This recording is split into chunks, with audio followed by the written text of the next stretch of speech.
Hello everybody, welcome to JEE Mail session. I am Jyoti, Physics faculty at Akash.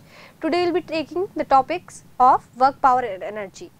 Here we will be taking some important questions which are critical from the exam point of view. So let us begin. So our first question is, when a rubber band is stretched by a distance x, it exerts a restoring force of magnitude F, which is given by this. Now notice this force is a variable force, means it changes with x, where A and B are the constant. The work done in stretching the unstretched rubber band by distance L is, okay. So we know that work done is given by dW, which is equal to F dot dx for a variable force. This is a differential work. So now we can write it as F dx cos 0 degree, that is equal to F dx. Why 0 degree? क्योंकि force is in x direction और dx is also in x direction. तो हम आगे बढ़े तो इसको कैसे लिखेंगे? dw is f dx. dw is ax plus bx square into dx. This is the differential work done. Now we integrate both sides. So integrating this we will get w, and integrating this we will get a x square by 2 plus b x cube by 3. इसमें हम limit रखेंगे 0 से लेके l तक. Why? क्योंकि question में दिया हुआ है कि it is stretched by l. तो we'll put upper limit and then subtract with the lower limit. So a l square by 2 plus b l cube by 3, this is upper limit, minus 0, it makes 0 and again 0. So the answer comes out to be al square by 2 plus bl cube by 3. So which of the option is matching? कौन सा option match कर रहा है? जरा ध्यान से देखें. तो this is option 3. ठीक है? I hope everybody is getting correct. जो भी आपका आंसर आता है, आपको क्वेश्चन मिलता है, तो you can put it in the comment section for us. Let us move to the next question. The next question is, the time dependent force F is equals to 60. यानी कि force क्या है? Time का function है, time पर depend कर रहा है. Acts on a particle of mass m is equals to 1 kg. यानी कि पार्टिकल का मास कितना गिवन है? 1 kg. If the particle start from rest, यानी कि वो कहना चाह रहा है अगर पार्टिकल स्टार्ट हो रहा है with velocity u is equals to 0, the work done by the force during the first 1 second will be. Force ने कितना वर्क डन किया होगा पहले 1 सेकेंड में. ठीक है, तो हमारे पास फोर्स क्या है? F is equals to 60. तो मुझे जो वर्क जो गिवन है वो कितना होता है? F dot x. यानी कि अगर फोर्स F का फंक्शन है तो उसको x के साथ डॉट प्रोडक्ट कर दें तो हमारे पास आंसर निकल आएगा. या फिर डिफरेंशियल फॉर्म में वेरिएबल वर्क कैसे लिख सकते हैं? F डॉट dx ऐसे लिखा जा सकता है. फिर हम इसको इंटीग्रेट करते हैं, पर इंटीग्रेट तभी कर पाएंगे ना जब ये फोर्स x का फंक्शन होगा. यहाँ पे फोर्स मुझे x का फंक्शन दिख ही नहीं रहा है, तो किस तरीके से इंटीग्रेट करें? तो इसको आप दूसरे तरीके से भी सोच सकते हैं. किस तरीके से? जरा देखिए इधर. यानी कि हमारे पास फोर्स जो है वो 6t है. मुझे पता है F डॉट dx से तो आंसर नहीं आ रहा है क्योंकि वहाँ पे फोर्स x का फंक्शन नहीं है. तो मुझे पता है work done is equals to change in the kinetic energy of the body. यानी कि अगर मैं किसी तरीके से काइनेटिक एनर्जी का चेंज निकालूं तो भी वर्क डन निकाल सकती हूँ. अब काइनेटिक एनर्जी का चेंज कैसे निकालेंगे? उसके लिए वेलोसिटी चाहिए, तो मैं इस एक्सप्रेशन का यूज करूंगी वेलोसिटी निकालने के लिए. तो हमारे पास जरा ध्यान से देखें तो क्या है? F इज इक्वल्स टू 60, यानी कि m into a is equals to 60. m की वैल्यू 1 है. a को लिख सकते हैं अपन dv by dt is equals to 60. तो dv जो हो गया वो 60 इंटू dt. इसको इंटीग्रेट कर लेते हैं दोनों तरफ. तो जब t 0 होता है तो वेलोसिटी 0 होती है क्योंकि particle starts from rest. Given है क्वेश्चन में. किसी जनरल टाइम t पर जो वेलोसिटी होती है वो v होती है. तो v को इंटीग्रेट करेंगे तो लिमिट रखेंगे 0 से लेके v तक. 6 बाहर लिया, t का इंटीग्रेशन t स्क्वायर बाय 2 0 से लेके t तक. ये कैंसिल आउट हो जाएगा. v is equals to 3t square आ जाएगा. यानी कि velocity as a function of time मिल गया. इसका फायदा क्या है? यानी कि जब at t is equals to 0 put करूं तो वेलोसिटी कितनी है, इनिशियल वेलोसिटी 0 आएगी। At t is equals to 1 second put करूं, क्योंकि वो 1 सेकेंड की बात कर रहा है, तो वेलोसिटी कितनी आ जाएगी, 1 पुट करते यहाँ पे आंसर 3 आ जाता है।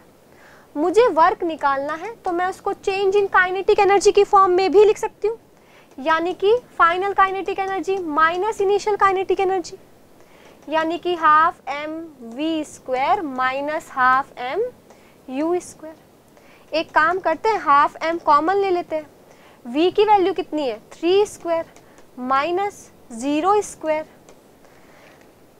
m is 1, this is 9 by 2 यानी कि 4.5। Which option is matching, option 1। I hope this is correct. Let us move to the next question, question number 3। अब हमारे पास क्या है, बड़ा इंटरेस्टिंग सा फोर्स एंड डिस्प्लेसमेंट ग्राफ है। A particle moves in one dimension from rest under the influence of a force that varies with the distance traveled by the particle as shown in the figure. The kinetic energy of the particle after it has traveled for 3 meters. Kinetic energy निकालनी है। ये fx जो graph होता है हमारे लिए बहुत interesting है, क्योंकि इसका जो एरिया होता है सबको पता है क्या देता है, हमको वर्क डन देता है। तो इसका जो एरिया है वो क्या दे रहा है, मुझे वर्क डन दे रहा है, और मुझे पता है work done by all the forces is equals to change in kinetic energy, that is equal to delta K. यानी कि अगर मैं इसका एरिया निकाल लूं तो मुझे चेंज इन काइनेटिक एनर्जी मिल जाएगा। तो चेंज इन काइनेटिक एनर्जी क्या है, final kinetic energy minus initial kinetic energy. अब क्वेश्चन में बोला है कि it is starting from rest, यानी कि रेस्ट से स्टार्ट हुआ है, तो इनिशियल काइनेटिक एनर्जी कितनी हो जाएगी 0, means this things goes to 0। तो चेंज इन काइनेटिक एनर्जी मतलब फाइनल काइनेटिक एनर्जी, यानी कि एरिया क्या देगा इसका, फाइनल काइनेटिक एनर्जी देगा। तो अब इसका एरिया कैसे निकालें, अब थोड़ा सा आपको इसको ब्रेक करना पड़ेगा, इसको 2 पार्ट में ब्रेक कर लेते हैं। लेट्स से कि मैं एक सेक्शन ये ले लेती हूँ यहाँ से लेके यहाँ तक, और एक सेक्शन ले लेती हूँ यहाँ से लेके यहाँ तक। तो इस नीचे वाले एरिया का देखें तो ये रेक्टेंगल है जिसका एरिया होगा बेस इंटू हाइट, यानी कि 3 into 2। I hope this is visible 6।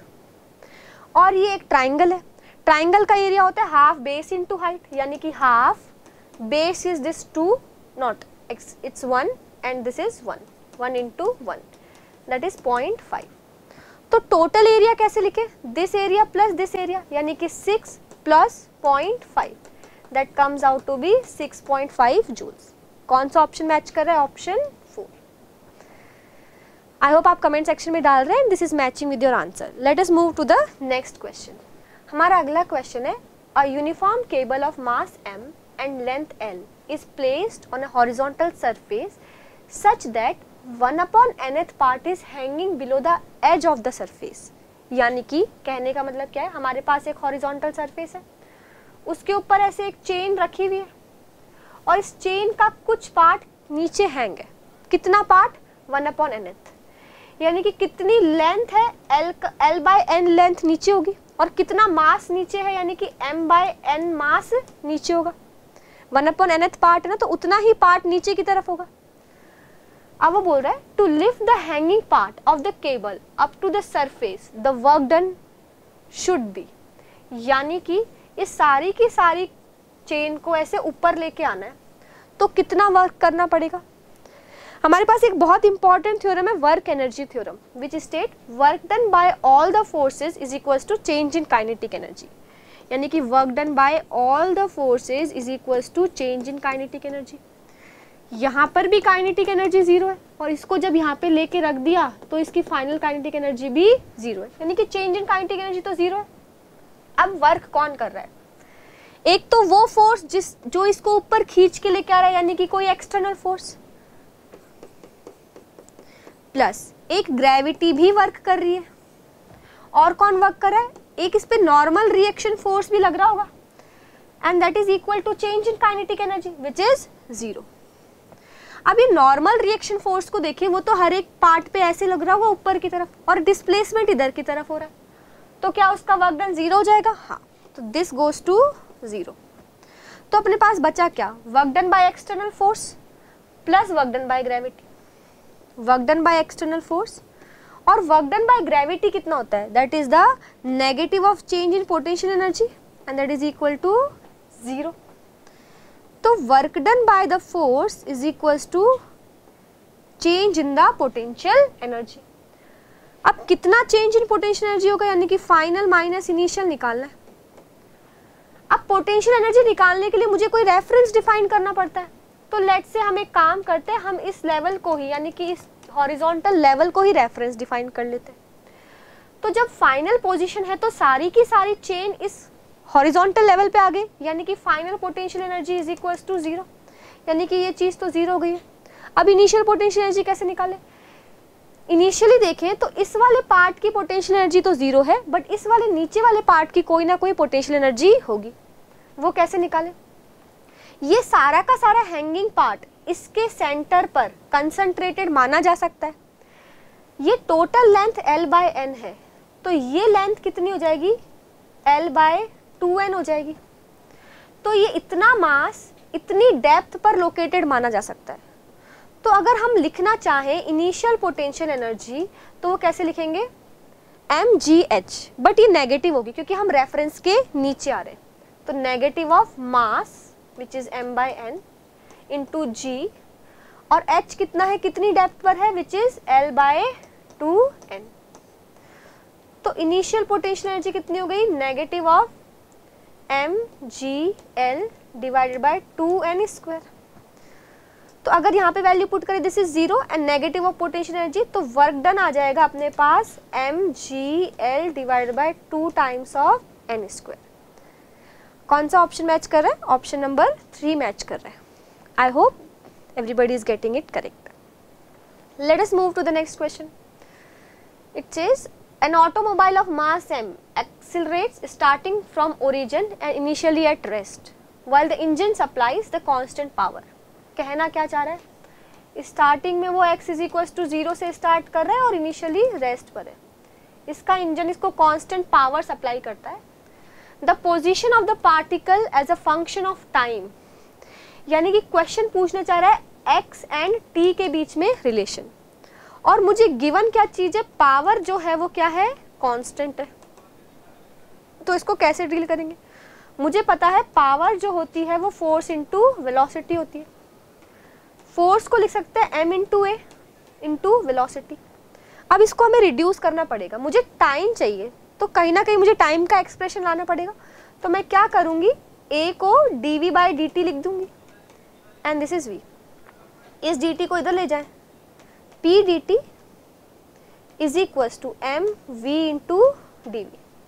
दोनों तरफ इंटीग्रेट कर दें।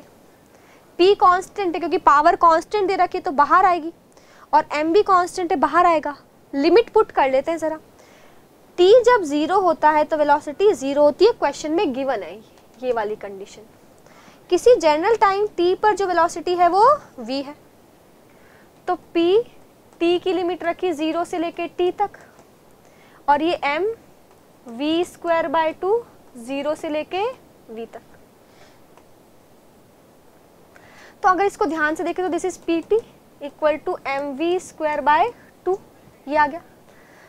सो अब हम क्या करते हैं, हम इस v की वैल्यू निकाल, तो v जो आता है 2pt/m रूट ओवर। v को हम लिख सकते हैं dx/dt 2p/m, और ये रूट t है, इसको हम लिख सकते हैं 1/2। ऐसा क्यों लिखा, ताकि इंटीग्रेशन करने में इजी हो जाए। तो ये dx इधर ही रखते हैं, 2p/m t की power 1/2 dt and integrate both side. तो जब t 0 होता है तो x 0 है, किसी जनरल टाइम t पर डिस्प्लेसमेंट लेट्स से x है। तो अगर हम आगे देखें तो ये हो जाएगा अपने पास x is equals to 2p/m। अब ये t की पावर 1/2 है, उसका इंटीग्रेशन होता है t की पावर 3/2 डिवाइड बाय 3/2, इस तरीके से। इसकी लिमिट रखेंगे तो 0 वाली लिमिट 0 हो जाएगी, तो फाइनली एक्सप्रेशन यही आ जाएगा। x जो है वो अपने पास आ जाएगा 2/3 2p/m t की पावर 3/2। एक काम करते हैं, 2 को अंदर ले जाते हैं 4 हो जाएगा, 3 को अंदर ले जाते हैं 9 हो जाएगा। So this is 8p/9m t की power 3/2. So this is the answer for us. Which of the option is matching? 8p/9m. Means option 2 is matching, I think. Okay. I hope everybody is getting it correct. Let us move to the next question. A particle experiences a variable force 4x I cap plus 3y square j cap in a horizontal xy plane. Assume the distance in meter and force in newtons. The particle moves from point 1, 2 to 2, 3 in xy plane. तो kinetic energy changes by, तो मुझे पता है कि work done by all the forces equals to change in kinetic energy. तो change in kinetic energy निकालना है तो मैं वर्क डन निकाल लूँ, और एक वेरिएबल फोर्स के लिए मुझे वर्क डन निकालना आता है, which is dw is equals to f dot dr. अब ये dr क्या होता है? dr vector is dx i cap plus dy j cap plus dz k cap. इसका डॉट प्रोडक्ट करना होता है फोर्स वेक्टर के साथ, तो इसका डॉट प्रोडक्ट करते हैं i का i के साथ, j का j के साथ. So dw is equals to 4x dx plus 3y square dy and z component है नहीं. अब एक काम करते हैं, इसको इंटीग्रेट कर देते हैं दोनों तरफ. इंटीग्रेट करेंगे, इधर x की लिमिट रखनी पड़ेगी, इधर y की लिमिट रखनी पड़ेगी. अगर जरा ध्यान से देखें तो x कहाँ से कहाँ तक वेरी हो रहा है? स्टार्टिंग में x 1 था, फिर 2 हो गया, यानी कि 1 से लेके 2 तक. y की लिमिट क्या है? स्टार्टिंग में 2 था, बाद में 3 हो गया, यानी कि 2 से लेके 3 तक. इसको इंटीग्रेट करेंगे तो x square by 2 cancel out हो जाएगा, तो 2x स्क्वायर बचेगा, जिसकी लिमिट अपन रख देंगे 1 से लेके 2 तक, प्लस ये 3y स्क्वायर बाय 3 से 3 कैंसिल आउट हो जाएगा, तो ये y क्यूब बचेगा, और ये 2 से लेके 3 तक, तो ये 2 4 minus 1 plus 9 not 9 it is 27, cube है ना, 27 minus 8. So this comes out to be 3, 6 plus 27 minus 8 is 19. This comes out to be 25 joules. So answer is option 3. Okay. I hope this is correct. Let us move to the next question. The next question is a particle of mass 500 gram. 500 gram का मतलब होता है mass is equals to half kg. Is moving in a straight line with a velocity given as v is equals to b x की power 5/2. The work done by the net force during the displacement from x is equals to 0 to x is equals to 4. अब work done निकालना है और velocity दे रखी है, तो f dot dx ना करके क्या मैं चेंज इन काइनेटिक एनर्जी निकाल लूँ? तो चेंज इन काइनेटिक एनर्जी जैसे कैसे निकालेंगे? जब x की वैल्यू 0 है, sorry, when x is 0, when x is 0 तो v कितना हो जाएगा? वो 0 हो जाएगा. जब x की वैल्यू 4 है तो v कितना हो जाएगा? b 4 to the power 5/2. अच्छा, क्वेश्चन में b की वैल्यू भी दे रखी है 0.25 विच मीन्स 1/4. अच्छा, 5 to the power 4 to the power 1/2 is 2 and उसकी पावर 5, तो ये 2 टू द पावर 5 हो जाएगा. This comes out to be 2 to the power 3 which is 8. तो initial velocity is 0, final velocity is 8. तो अगर चेंज इन काइनेटिक एनर्जी देखें तो half M we square minus half M you square. अपन एक काम करते हैं, हाफ एम कॉमन ले लेते हैं, वी स्क्वायर यानी कि 8 square minus 0 square 1/2 into 8 into 8. This is 4 into 4 means 16 joules should be the answer. So this is option 4. Next है अपने पास, a particle of mass m is moving in a circular path of constant radius r such that its centripetal acceleration is varying with time as this. यानी कि ये centripetal acceleration as a function of time given है. तो what is the power delivered to the particle by the force acting on it? तो अगर कोई body circular motion में है तो जरा देख लेते हैं उस पर कौन कौन से पॉसिबल फोर्स लगते हैं. एक तो उस पर सेंट्रीपिटल फोर्स लगता है टूवर्ड्स द सेंटर, और एक उस पर टेंजेंशियल फोर्स लगता है अलोंग द टेंजेंट. तो ये पार्टिकल की वेलोसिटी होती है. अगर मुझे पावर लिखना है तो मैं लिखती हूँ एफ डॉट वी, यानी कि एफ वी कॉस थीटा. अगर मैं सेंट्रीपिटल फोर्स की पावर डिलीवर लिखूँ तो थीटा 90 डिग्री है, वेलोसिटी और फोर्स के बीच में एंगल 90 डिग्री है, तो कॉस 90 0 हो जाएगा. यानी कि सेंट्रीपिटल फोर्स कभी भी कोई पावर डिलीवर नहीं करता है. वहीं अगर मैं टेंजेंशियल फोर्स को देखूँ तो उसकी पावर डिलीवर लिखेंगे FT V into cos 0 degree, यानी कि ये कहीं ना कहीं पावर डिलीवर कर रहा होगा। तो इसकी पावर डिलीवर कैसे लिखेंगे जरा वो देख लेते हैं। यानी कि इसके लिए मुझे टेंजेंशियल फोर्स निकालना पड़ेगा। अब वो टेंजेंशियल फोर्स कैसे निकालते हैं? टेंजेंशियल जो फोर्स होता है हमारे पास, टेंजेंशियल जो फोर्स होता है हमारे पास वो m इंटू AT होता है, और AT जो है अपने पास वो dv बाई dt होता है। यानी कि पहले वेलोसिटी निकालनी पड़ेगी। मुझे गिवन क्या है क्वेश्चन में, जरा देखो जरा, मुझे गिवन है सेंट्रीपिटल एक्सीलरेशन, यानी कि मुझे v square by r given है, that is k square r t square. तो v कितना हो जाएगा, k square, v square is equal to k square r square t square. तो v is equal to k r into t. तो dv by dt कितना हो जाएगा अपने पास, ये हो जाएगा k इंटू आर। तो अगर मेरे को पावर डिलीवर लिखनी है तो ft इंटू वी लिखनी पड़ेगा, which is m into AT into v, m dv by dt into v, m dv by dt में निकालिए k इंटू आर है। व्हाट इज v, v यहाँ से लिख ले k r t, answer is m k square r square into t। कौन सा option match हो रहा है, option 3। I hope everybody is getting it correct. Let us move to the next question. A particle of mass m is moving in x direction with a speed 2v is hit by another particle of mass 2m moving in y direction. यानी कि एक m मास का particle है जो कि v velocity से move कर रहा है, और एक 2v वेलोसिटी से मूव कर रहा है, और एक 2m मास का पार्टिकल है जो y डायरेक्शन में v वेलोसिटी से मूव कर रहा है। ये एक दूसरे को हिट करते हैं और परफेक्टली इनइलास्टिक कोलिजन होता है। What is the percentage loss in the energy, energy में परसेंटेज लॉस कितना हुआ, यानी कि loss divided by initial energy लिखनी है। तो पहले तो लॉस लिख लेते हैं। इनइलास्टिक कोलिजन में जो लॉस होता है यानी कि डेल्टा के जो होता है काइनेटिक एनर्जी में, वो half m1 m2 divided by m1 plus m2 v1 vector minus v2 vector 1 minus E square होता है। E is the coefficient of restitution. तो ये हाफ m इंटू 2m, नीचे m प्लस 2m यानी कि 3m, v1 vector हम लिखेंगे तो v1 वेक्टर होगा 2vi cap minus vj cap, इसके मैग्नीट्यूड का स्क्वायर 1 माइनस ई स्क्वायर।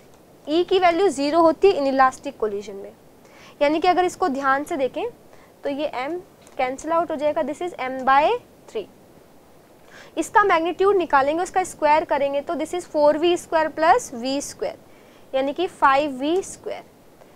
तो half 5/3 mv square is the loss in the kinetic energy. तो अब हम इनिशियल काइनेटिक एनर्जी कैलकुलेट करते हैं, यानी कि इन दोनों की इनिशियल कंबाइंड काइनेटिक एनर्जी कितनी है, तो that is half m 2v square plus half 2m into v square, this is 2mv square plus mv square, this is 3mv square. Okay, so what is the percentage loss? Percentage loss is loss in kinetic energy divided by initial into 100, that is 5/3 divided by 3 into 100, mv square अपन ने directly cancel out कर दिया, that is 5/9 into 100. This comes approximately equal to 55.5%, that is option 3. Okay, I hope this is clear to everybody. Let us move to the next question. A block moving horizontally on a smooth surface with a speed of 40 meter per second splits into two parts with masses in the ratio 1:2. यानी कि एक मास 1:2 में break हो गया है, तो अगर जो ब्रेक हुआ है उसका मास, एक का मास m है तो दूसरे का 2m होगा, यानी कि टोटल मास कहीं ना कहीं 3m रहा होगा, हम अज्यूम करके चल रहे हैं। तो लेट्स से कि टोटल मास कहीं ना कहीं हमारे पास 3m था। अब ये दो पार्ट्स में ब्रेक हो गया, एक तो m मास में और एक अपने पास 2m मास में। तो अगर आप इसको देखोगे, ये स्टार्टिंग में 40 मीटर पर सेकेंड से मूव कर रहा था, the smaller part move with 60 meter per second, यानी कि this is 60 meter per second, और लेट्स से कि ये अपने पास किसी v से मूव कर रहा है, so what is the fractional change in the kinetic energy? तो ज़रा ध्यान से देखें, पहले मोमेंटम कंजर्व करते हैं। तो 3m into 40 is equals to m into 60 plus 2m into v. इसको सॉल्व करते हैं, m कैंसिल आउट हो जाता है। दिस इज 120 60 यानी कि 60 डिवाइड बाय 2, v की वैल्यू यहाँ से 30 निकल के आती है, यानी कि ये मास अपने पास 30 मीटर पर सेकेंड से मूव करता है। अब मुझे निकालना है what is the fractional loss in the kinetic energy. तो ये मैं थोड़ा इरेज कर देती हूँ इधर से। फ्रैक्शनल लॉस होता है हमारे पास final minus initial upon initial into 100, यानी कि final minus initial upon initial. Percentage नहीं है तो 100 नहीं लिखेंगे। What is the final kinetic energy, यानी कि इन दोनों की kinetic energy, that is half m 60 square plus half 2m into 30 square. This is final kinetic energy minus initial half 3m into 40 square divided by initial half 3m into 40 square. तो half m and half m इधर से cancel out कर देते हैं सब जगह से। This comes out to be 3600 plus 900 into 2 1800 minus 16 4800 divided by 4800। After solving calculation करेंगे, so this would come out to be 1/8। I hope this is clear to everybody. Let us move to the next question. A body of mass m dropped from height h reaches the ground with a speed this much. The work done by the air friction. हमें पता है work done by all the forces is equals to change in kinetic energy. तो body अगर downward आ रही है तो उस पर ग्रेविटी काम कर रही है और एक एयर ड्रैग काम कर रहा है, and that is equal to change in kinetic energy. तो what is the work done by gravity, यानी कि अगर कोई बॉडी हमारे पास इधर h हाइट से ड्रॉप हुई है, उसकी इनिशियल वेलोसिटी 0 है, तो ग्रेविटी ने कितना वर्क डन किया, h हाइट नीचे आने पे mgh वर्क किया, that is mgh plus work done by air drag जो अपने को निकालना है, and that is equal to change in kinetic energy, यानी कि final kinetic energy minus initial kinetic energy, यानी कि half m v square, what is v, this much 0.8 root GH का whole square minus initial kinetic energy. Initial 0 है तो उसको नहीं लिख रहे हैं। तो अगर अपन ध्यान से देखें तो अपने पास वर्क डन बाय जो एयर ड्रैग आएगा, that is this comes out to be 0.64/2 into mgh minus mgh, this is 0.32 minus 1 करेंगे, so this comes out to be negative of 0.68 mgh. This is the work done by the air drag. Which option is matching? Option number 4. I hope this is clear to everybody. आगे बढ़ जाते हैं। A stone of mass m is tied to a string is being reeled in a vertical circle with a uniform speed. The tension is same throughout the motion, minimum at the highest position, minimum at the lowest position, minimum when the rope is at horizontal position. हमको पता है जब भी body circular motion में move कर रही है तो इसका ये बॉटम मोस्ट है, ये टॉप मोस्ट है। यहाँ पे सबसे ज़्यादा टेंशन होती है, यहाँ पे थोड़ी रिड्यूस होती है, फिर और रिड्यूस होती है, फिर नीचे आते वक्त बढ़ जाती है और नीचे आते वक्त और बढ़ जाती है, यानी कि सबसे कम कहाँ होती है, टॉप मोस्ट पॉइंट पे। तो tension is minimum at the highest point of the trajectory. Okay, let us move to the next question. Two particles moving in the same direction do not lose all their energy in a completely inelastic collision. यानी कि दो particle है वो same direction में move कर रहे हैं, let's say m1 u1 से मूव कर रहा है, m2 u2 से मूव कर रहा है, और इनइलास्टिक कोलिजन हो रहा है। इनइलास्टिक कोलिजन है मतलब वो दोनों कंबाइंड हो गए, यानी कि m1 प्लस m2 हो गया। Do not lose their whole energy. देखो अगर दोनों पार्टिकल ऐसे मूव कर रहे हैं तो मोमेंटम इनका फॉरवर्ड डायरेक्शन में, फाइनल मोमेंटम भी फॉरवर्ड डायरेक्शन में कुछ ना कुछ तो होगा, ऐसा तो नहीं है 0 हो जाएगा, यानी कि फाइनली भी इनके पास कुछ ना कुछ वेलोसिटी रहेगी। मोमेंटम 0 तभी होता जब एक इधर से आ रहा था और एक इधर से आ रहा था, और अगर ये मोमेंटम एग्जैक्टली बराबर होते तो नेट मोमेंटम 0 होता, तो फाइनली स्टिक होने के बाद बॉडी रेस्ट पे आ जाती है। बट दोनों का मोमेंटम सेम डायरेक्शन में, तो फाइनल जो मोमेंटम है वो भी सेम डायरेक्शन में होगा, यानी कुछ ना कुछ मोमेंटम रहेगा बॉडी के पास। तो उस मोमेंटम से बॉडी मूव करेगी, यानी कि उसके पास कुछ ना कुछ वेलोसिटी होगी, कुछ ना कुछ काइनेटिक एनर्जी होगी। The principle of conservation of momentum holds true for all kinds of collision. हाँ, क्योंकि यहाँ पे कोलिजन हो रहा है, फॉरवर्ड मोमेंटम है, यहाँ पे भी फॉरवर्ड मोमेंटम होगा, वेलोसिटी होगी तो काइनेटिक एनर्जी होगी, तो कोई सारी की सारी एनर्जी लॉस नहीं हुई होगी। तो statement 1 and statement are true, ये दोनों स्टेटमेंट ट्रू है, और स्टेटमेंट 2 पहले वाले स्टेटमेंट को जस्टिफाई भी कर रहा है, क्योंकि मोमेंटम कंजर्व है, उसकी वजह से वेलोसिटी रहेगी। तो आंसर कौन सा मैच करे? Statement 2 is the correct explanation of statement 1, option 2। Next है अपने पास, a small block slides down from the top of the hemisphere of radius r is equals to 3 meter as shown in the figure. The height h at which the block will lose the contact with the surface is, यानी कि ये height h निकालनी है। Sir देखो यहाँ पे body पहुँचे, यहाँ पे स्टार्ट हुआ है, यानी कि ये हाइट h थी, ये r था, तो ये बची हुई हाइट कितनी हो गई? r माइनस h हो गई, जो कि अपने को डायग्राम में दिख भी रहा है। तो एक काम करते हैं, यहाँ से लेके यहाँ तक एनर्जी कंजर्वेशन कर लेते हैं। यहाँ पे u 0 है, यहाँ पे कुछ ना कुछ v आ जाएगा, तो यानी कि what is the gain in the kinetic energy? half mv square, and that is equal to the loss in the potential energy, that is mg r minus h। तो अगर ध्यान से देखोगे तो v स्क्वायर जो है वो 2g r माइनस जैसा h जैसा कुछ होगा। ये इक्वेशन 1 हो गई। अब एक काम करते हैं, यहाँ पे कांटेक्ट लूज हुआ है तो बॉडी की एफबीडी बना लेते हैं। तो बॉडी की एफबीडी बनाने के लिए हम जरा इधर क्लियरली लिखते हैं इस पे कौन कौन से फोर्सेस लग रहे हैं।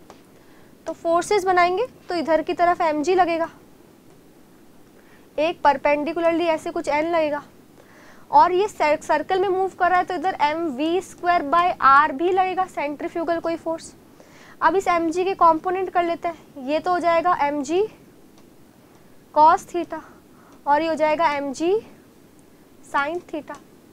अगर कांटेक्ट लूज हुआ है तो यानी कि नॉर्मल रिएक्शन 0 हो जाएगा। नॉर्मल रिएक्शन 0 हो गया यानी कि mg cos थीटा किसको बैलेंस कर रहा होगा? mv स्क्वायर बाय r को बैलेंस कर रहा होगा, यानी कि mg cos theta is equals to mv square by r। m से m कैंसिल आउट हो गया, g cos theta is equals to v square is 2g r minus h divided by r। ठीक है, तो यहाँ से g से g cancel out कर लेते हैं। cos थीटा की जो वैल्यू आएगी वो अपने पास आ जाएगी यहाँ से 2 times of 1 minus h by r। ठीक है, तो ये cos थीटा अपन ने निकालता, यानी कि ये एंगल थीटा है तो ये एंगल भी थीटा होगा। तो इस डायग्राम में अगर हम देखना चाहें, इसको थोड़ा सिंप्लीफाई करके, तो हमारे पास ये angle theta, this angle is also theta. अच्छा, इसको ऐसे कनेक्ट कर देते हैं, ये h था अपने पास, है ना, और ये हाइट कितनी थी? r थी, है ना। तो इस ट्राइंगल से cos थीटा निकालोगे तो वो क्या h बाय r निकल के आएगा, so that is equal to h by r। इसको जरा इधर ले आते तो 1 minus h by r is equals to h by 2r, यानी कि 1 is equals to h by r 1 plus 1 by 2, यानी कि 3 by 2 h by r।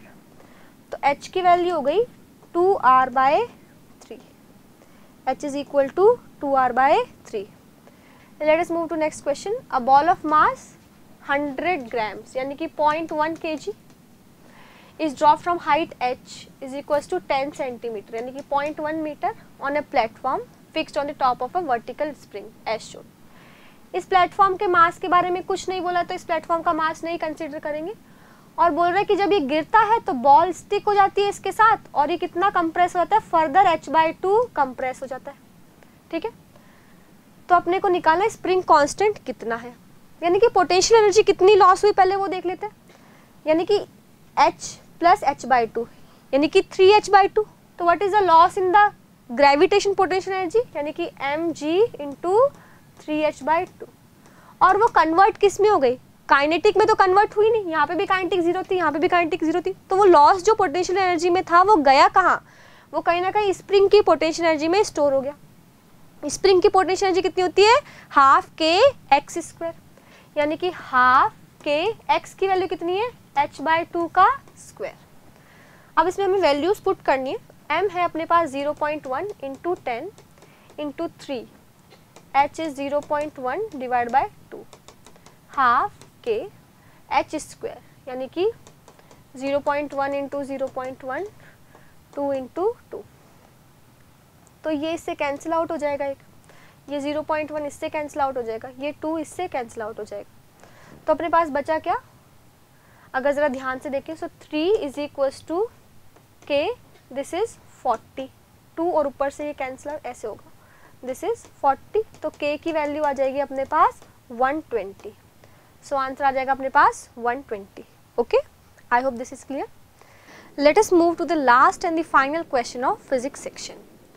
A small bob tied at one end of the thin string of length 1 meter is describing a vertical circle so that the maximum and minimum tension of the string are in ratio 5:1. मुझे पता है कि जब हमारे पास body vertical circular motion perform कर रही होती है तो यहाँ पर मैक्सिमम टेंशन होती है और यहाँ पर मिनिमम टेंशन होती है. तो यहाँ पे वेलोसिटी लेट से u मान लेते हैं और यहाँ पे वेलोसिटी लेट से v मान लेते हैं. तो अगर इस पॉइंट पे देखें तो नीचे की तरफ gravity mg plus away from centre centrifugal force mu square by r और इधर की तरफ टेंशन लेट से T1. तो T1 की जो वैल्यू हो जाएगी mg plus mu square by r. Highest point पे देखें तो mg प्लस ये टेंशन T2 नीचे की तरफ और ये mv स्क्वायर बाय r, यानी कि इधर लिखेंगे mv square by r is equal to mg plus T2, तो T2 हो जाएगा mv square by r minus mg, mv square by r minus mg. इन दोनों का जो रेशियो है अपने को 5:1 दे रखा है, यानी कि हाईएस्ट लोएस्ट इनको डिवाइड कर देंगे तो ये 5/1 आ जाएगा, यानी कि m m m m सब जगह से कैंसिल आउट हो गया. अच्छा, r की वैल्यू 1 है क्योंकि लेंथ ऑफ द स्ट्रिंग कितनी है 1 मीटर, तो ये u स्क्वायर बचेगा, u स्क्वायर प्लस g और ये बचेगा v square minus g that is equal to 5. Cross multiply कर लें इसको अगर, तो u square plus g is equal to 5v square minus 5g, तो u square is equal to 5v square minus 6g जैसा कुछ हो जाएगा. अब अपने को वेलोसिटी निकालनी है फाइनल, यानी कि v. तो अपन क्या करेंगे, अपन एनर्जी कंजर्वेशन कर लेते हैं यहाँ से लेके यहाँ तक. अगर इस बॉटम मोस्ट पॉइंट को मैं रेफरेंस मानूं तो potential 0, kinetic half m u square. Highest point पे देखो तो kinetic half m v square और पोटेंशियल mg h, और h कितना है 2r. तो अगर मैं एनर्जी कंजर्वेशन लिखूं तो initial energy is equals to final energy plus mgh. इसको अगर सॉल्व करेंगे m कैंसिल कर देते हैं, इक्वेशन को 2 से मल्टीप्लाई कर देते हैं, तो u square is equals to v square plus 4gr. 2 से मल्टीप्लाई करने के बाद मुझे चाहिए क्या, v चाहिए, तो u को रिप्लेस कर देते, 5v square minus 6g is equals to v square plus 4g. r की वैल्यू 1 है तो उसको 1 रख दिया, ठीक है. तो ये हमारे पास कितना हो जाएगा, ये अपने पास हो जाएगा 10g is equals to 4v square. तो v जो हो जाएगा वो 5g divide by 2 root over, I think this is correct, 5/2 root over इस तरह से. तो ये 5/2 g की वैल्यू 10 रखेंगे, 5 हो जाएगा ये, यानी कि आंसर 5 मीटर पर सेकेंड निकल के आता है, यानी कि final velocity is 5 metre per second. I hope this section is useful. To carry forward from here, I would like to invite Amit sir and he will complete the mathematics part. Thank you. Hello, very good evening बच्चों, कैसे हैं आप सब? And thanks to Jyoti ma'am जिन्होंने अभी आपका physics का session लिया. तो बच्चों आज हम मैथमेटिक्स का सेशन लेंगे. Myself Amit Agarwal, your mathematics mentor, और आज का जो चैप्टर है वो है परम्यूटेशन कॉम्बिनेशन. बहुत ही इंटरेस्टिंग सा चैप्टर है. तो देखते हैं पहला क्वेश्चन क्या है. फर्स्ट क्वेश्चन है 5 Indians and 5 American couples meet at a party and shake hands. If no wife shake hands with her husband and no Indian wife shake hands with the male, then find the number of handshakes take place. देखिए अब एक handshake के लिए क्या चाहिए, 2 लोगों की requirement है. तो पहले हम क्या करते हैं, male to male handshake calculate करते हैं। मेल टू मेल क्या आएगा, 10C2। भाई 10 मेल्स हैं, एक बार हैंडशेक के लिए 2 लोग चाहिए, तो आंसर 10C2। देन अब हम कैलकुलेट करते हैं female to female. Again we have 10 females, so 10C2, इन दोनों को ऐड कर देते हैं। नाउ अब हम बात करते हैं बच्चों फीमेल टू मेल हैंडशेक। यहाँ थोड़ी सी हमारे पास रिस्ट्रिक्शंस हैं। Indian females are out for this because they are not ready to shake hands with any mail.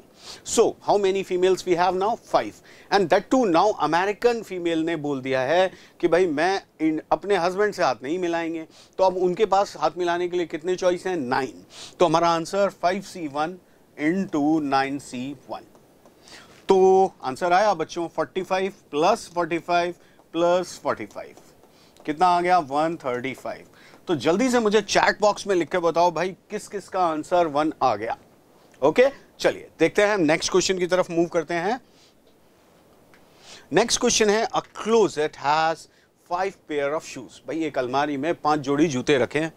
The number of ways in which we can select 4 shoes such that कि भाई कोई pair ना बने। ठीक है, तो अब देखिए हमारे पास 5 जोड़ी जूते। अब जूते में अपन को यह समझना है कि लेफ्ट और राइट शू अलग अलग होता है। तो हमने क्या किया, अब हमारे पास है R1 L1, R2 L2, R3 L3, R4 L4, R5 L5।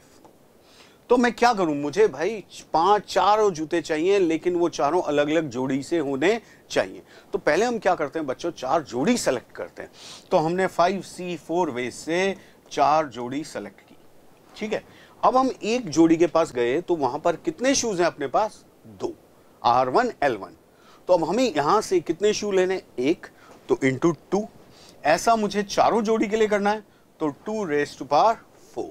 तो आंसर आएगा बच्चों 5 into 16, दैट इज 80। सो कौन सा ऑप्शन सही हुआ, ऑप्शन 1। ओके चलिए नेक्स्ट क्वेश्चन देखें। The number of ways in which a mixed double game can be arrange among 9 married couples such that no husband and wife plays in the same game. अब देखिए badminton का game हो रहा है। अब badminton mixed doubles game में क्या चाहिए, 2 टीम। अब mixed doubles means each team में 2 प्लेयर होंगे, जिसमें से एक मेल है एक फीमेल। यानी कुल मिला के हमारी रिक्वायरमेंट क्या है, हमारी रिक्वायरमेंट है 2 मेल्स एंड 2 फीमेल्स। तो अब एक रिस्ट्रिक्शन है, no husband and wife plays in the same game. तो हमारे पास कुल मिला के 9 मेल्स हैं एंड 9 फीमेल्स हैं। तो 9 मेल्स में से 2 मेल्स को सेलेक्ट करने का तरीका बच्चों 9C2। अब बच्चों फीमेल्स कितनी हैं, 9 नहीं है, कितनी है, 7।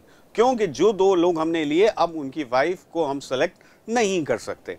तो अब हमारे पास 7 फीमेल्स हैं, तो 9C2 into 7C2।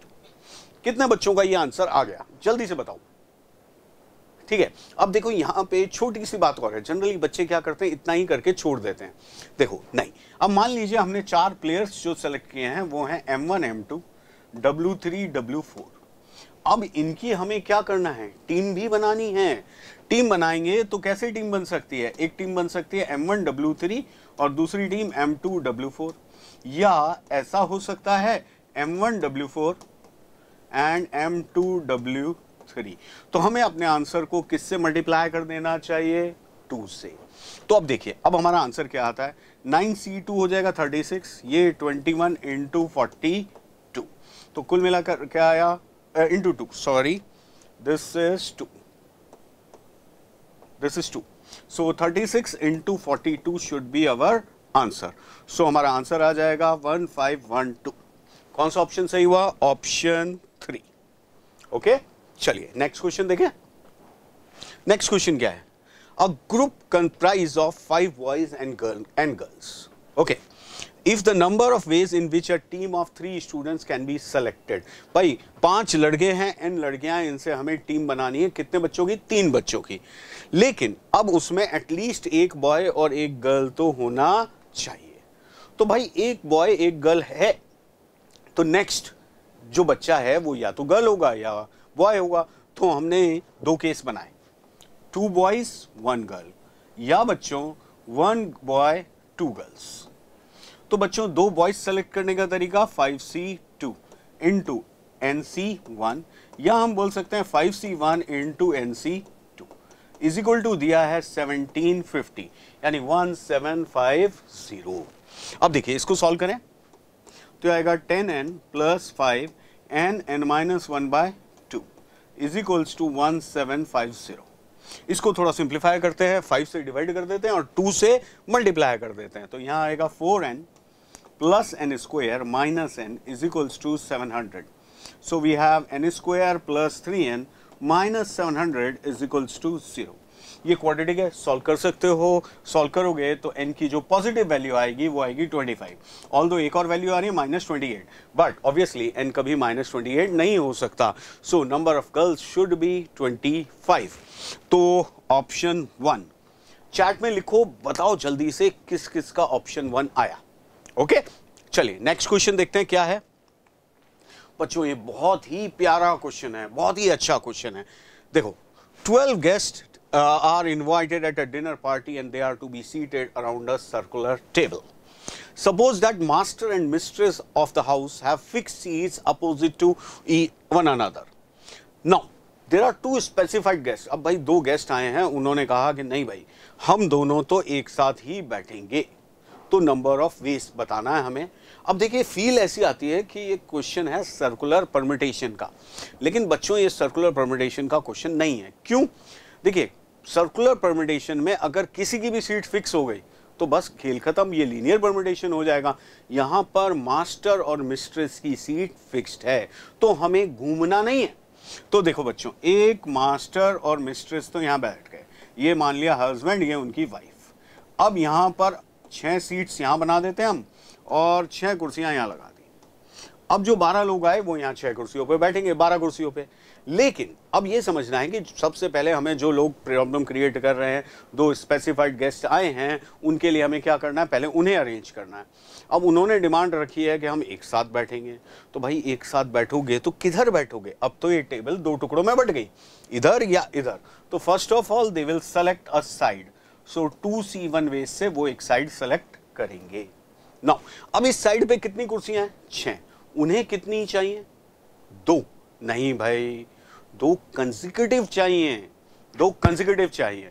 तो 6 में से 2 कंसेक्यूटिव चूज करने का तरीका बच्चों, या तो वो चूज कर सकते हैं 1 2, 2 3, 3 4, 4 5 या 5 6। तो कितनी कुर्सियां वेज आए? 5। अब उन दोनों को अरेंज कर दीजिए कितने तरीके से? फैक्टोरियल 2। 10 बाकी लोग चुपचाप बैठ जाएंगे फैक्टोरियल 10 वेज से। तो हमारा आंसर क्या आया बच्चों? 20 इंटू फैक्टोरियल 10। कौन सा ऑप्शन सही हुआ? Option 1 again. तो बहुत ही प्यारा क्वेश्चन था, आप सबको क्लियर हो जाना चाहिए। किसी को डाउट है तो जल्दी से लिखो और मुझे बताओ। चलिए देखते हैं नेक्स्ट क्वेश्चन क्या है। अब देखिए नेक्स्ट क्वेश्चन आया, मेडिटेरेनियन एक वर्ड है, यहां से हमें 4 लेटर के वर्ड्स बनाने, ठीक है। अब 4 लेटर्स के वर्ड बनाने, लेकिन थोड़ा सा रिस्ट्रिक्शन है। क्या रिस्ट्रिक्शन है? उन्होंने कहा भाई फर्स्ट लेटर तो आर ही होना चाहिए और 4th लेटर ई होना चाहिए। बेवकूफ बना रहे हैं हमें भाई, 4 लेटर कहाँ बचे? अब हमें तो 2 ही करने हैं, 2 तो वो ऑलरेडी करके दे चुके हैं कि भाई फर्स्ट आर होगा 4th ई होगा, तो हमारे हाथ में क्या बचा? 2 लेटर। तो देखते हैं अब क्या है स्थिति। एम, पहले हम सिंगल सिंगल जो अपीयर हो रहे हैं वो लिख लेते हैं। डी आई टी, ये एक एक बार आ रहे हैं, और आर भी अब एक बार आ रहा है। क्यों भाई? आर 2 है सर, अरे एक तो आ चुका। अब देखते हैं 2 2 क्या बचे।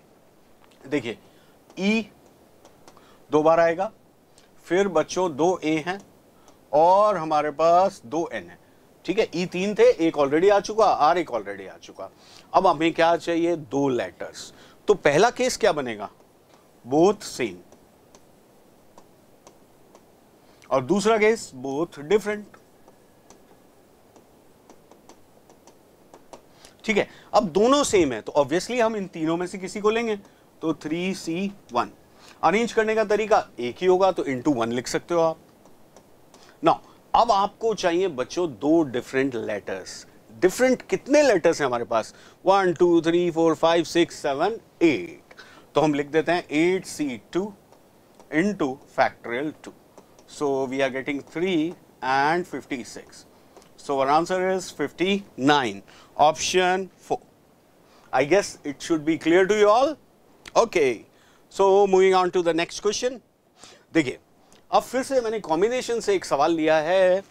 अ class contains 3 girls and 4 boys. ठीक है, अब every Saturday 5 students goes to picnic. अब होता गया, जब पिकनिक पे जाते हैं तो लड़कियों को टीचर एक डॉल गिफ्ट में देती है। ठीक है, तो हमें कैलकुलेट करना है कि जब ये सारे बच्चे घूम आए एवरी 5 सेट, तो कितनी डॉल्स डिस्ट्रीब्यूट हुई। तो भाई अब देखो, अब डॉल मिलनी है तो ऑब्वियसली गर्ल तो जाएगी, तो हमने माना एक गर्ल जा रही है, तो 3C1 इंटू 4C4, भाई बाकी 4 बॉयज जाएंगे, 1 गर्ल 4 बॉयज, इंटू हम कर देते हैं 1, प्लस ये इंटू 1 क्यों किया भाई, एक डॉल डिस्ट्रीब्यूट हुई इसलिए इंटू 1। 3C2 2 गर्ल्स, तो बॉयज कितने 4C3 into 2, into 2 for 2 dolls, plus 3C3 into 4C2 into 3, 3 girls 2 boys into 3 for the number of dolls. अब देखो कैलकुलेट करो क्या आएगा। ये आ गया बच्चों 3 into 4 into 2 24 plus 18, so final answer we are getting it as 45, option 4। Okay, so moving on quickly to the next question. देखिए, ये बच्चों जी एडवांस का क्वेश्चन है। देखिए 1 2 3 9, अब यहां से आपने एक NK नाम का एक सबसेट बनाया जिसमें कितने एलिमेंट्स हैं, 5 एलिमेंट्स हैं। ठीक है, जिनमें से NK का मतलब है K ऑड है, N1 का मतलब हुआ कितने ऑड है, 1, N2 का मतलब 2 ऑड, तो N1 का मतलब है 1 ऑड 4 इवन। तो हमसे पूछा जा रहा है N1 plus N2 plus N3 plus N4 plus N5। सो बच्चों देखो, N1 मीन्स 1 ऑड, अब 1 ऑड तो इवन कितने 4, अब ऑड नंबर्स कितने हैं यहाँ पे, 5 ऑड नंबर्स हैं, सो 5C1 इंटू 4C4, चारों इवन ले लेते हैं हम। नेक्स्ट N2 में क्या होगा बच्चों, 2 ऑड 3 इवन, N3 क्विकली बताओ, 3 odd 2 even, N4 is 5C4 into 4C1 and lastly N5 is 5C5। हमने पांचों ऑड ले लिए। तो देखिए क्या आता है, यह आया 5 plus 10 into 4 40 plus 60 plus 20 plus 1। So अगर आप इसे कैलकुलेट करें तो I guess we are getting 126। समझ में आया, N1 plus N2 plus N3 plus N4 plus N5। देखो बच्चों, अब थोड़ा सा और इस क्वेश्चन में दिमाग लगाएं, ये तो आ गया। देखिए वो कह रहे हैं 5 नंबर लेने, इनमें से एटलीस्ट 1 ऑड होना चाहिए। भाई N1 का मतलब है 1 ऑड, N2 का 2 odd, N3 3 odd, N4 4 odd, N5 5 odd, तो कुल मिला के हमें कम से कम 1 ऑड चाहिए। और यहाँ पे ऑड हैं कितने, 5 ही हैं, तो भाई कैसे भी ले लो 1 ऑड नंबर तो आएगा ही, क्योंकि इवन नंबर्स कितने हैं, 4 ही हैं, तो ऐसा कोई केस हो ही नहीं सकता कि आप सारे इवन ले लो। तो सीधा सा आंसर सेकंड मेथड हो सकता है इसका 9C5, और इसकी वैल्यू भी कितनी आएगी 126, ऑप्शन 1।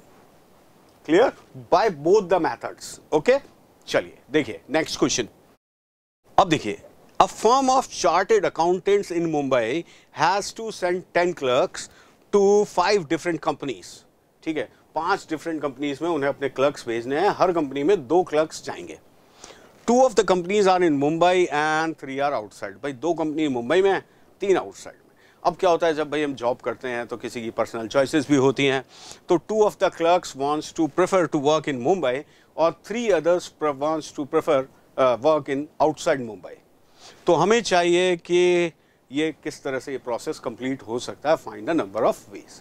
तो देखो भाई, सबसे पहले जिसकी जो चॉइस है उसे दे दो। 2 लोगों ने बोला मुंबई रहना है, चलो भाई मुंबई रह जाओ।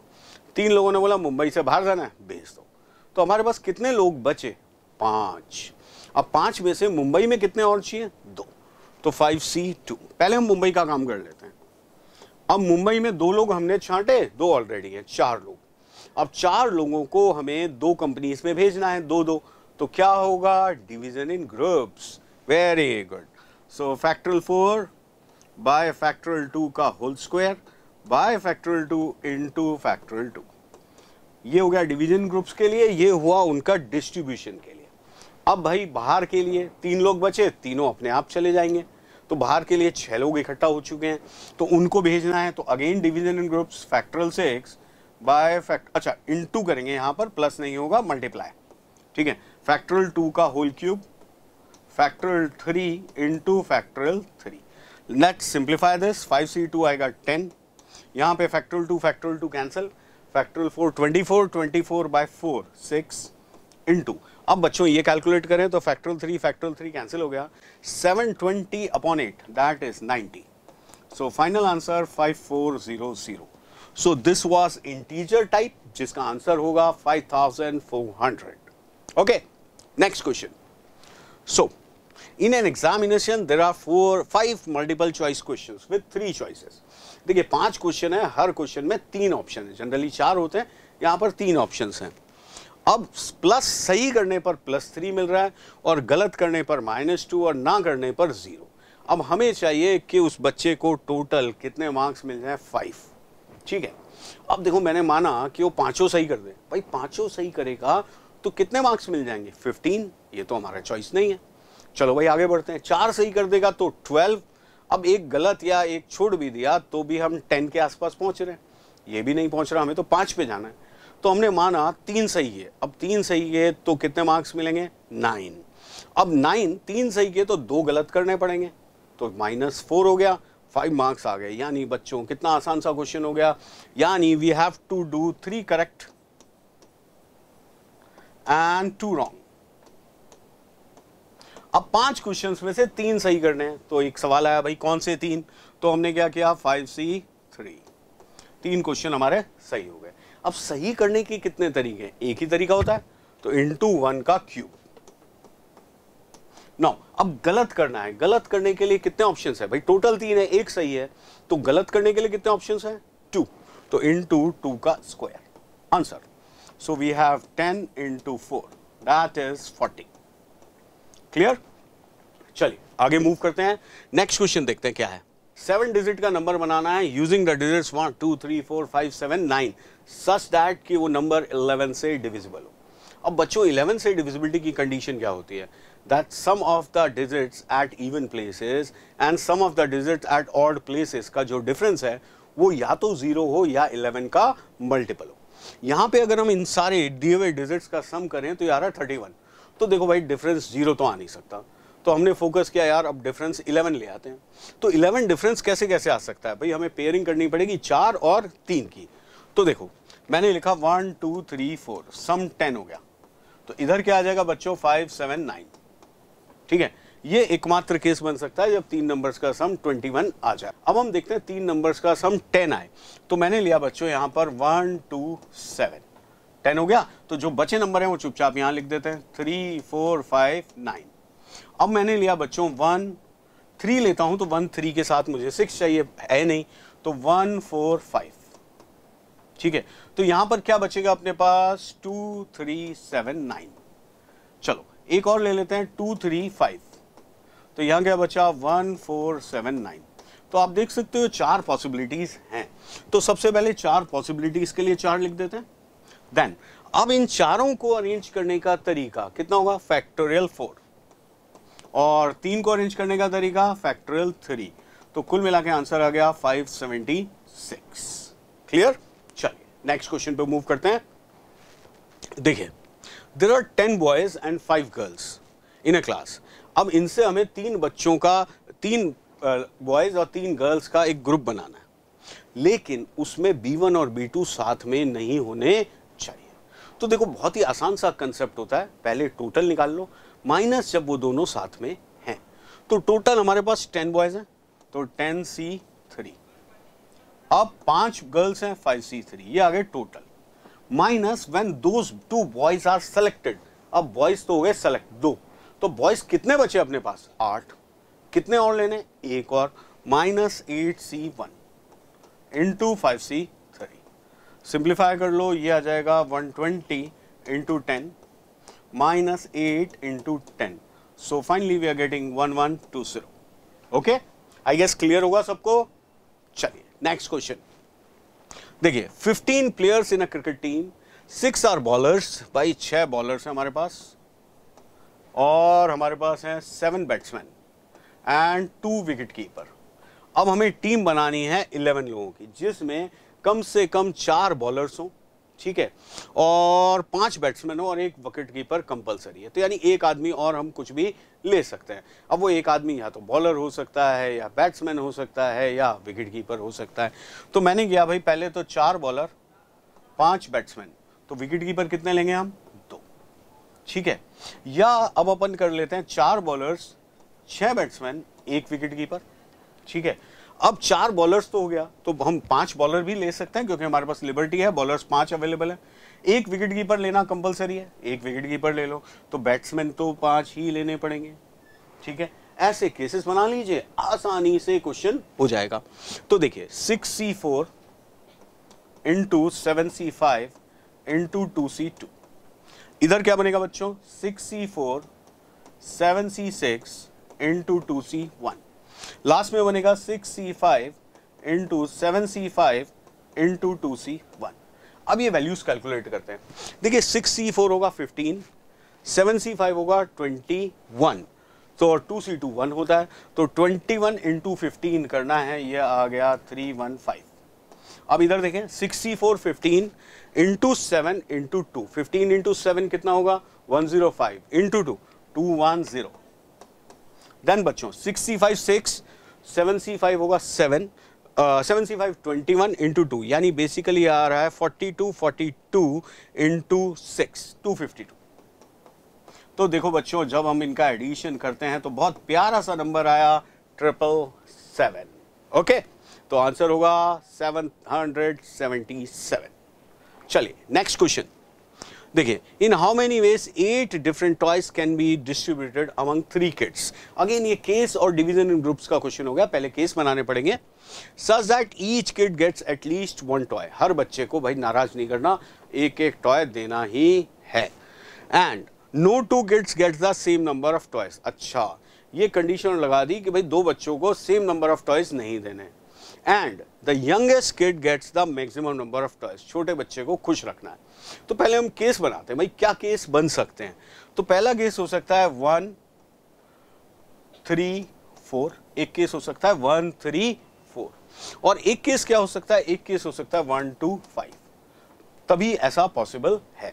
तो डिवीजन ग्रुप्स कर दें, factorial 8 bye factorial 1 bye factorial 3 bye factorial 4। यहां पर क्या बनेगा? Plus factorial 8 bye factorial 1 bye factorial 2 bye factorial 5। आप देख रहे हैं मैंने यहाँ स्पेस छोड़ा है, तो इनटू क्या करेंगे? फैक्टोरियल 3 नहीं, फैक्टोरियल 3 नहीं करेंगे, क्योंकि जो सबसे बड़ा वाला ग्रुप है वो तो फिक्स है, छोटे बच्चे के पास जाएगा। तो हम अरेंज कितने लोगों कर सकते हैं? 2 को डिस्ट्रीब्यूट कर सकते हैं 2 लोगों को, फैक्टोरियल 2, ठीक है। इसको आप सिंप्लीफाई कर लेंगे तो ये आ जाएगा, आप सॉल्व कर सकते हैं फैक्टोरियल 8।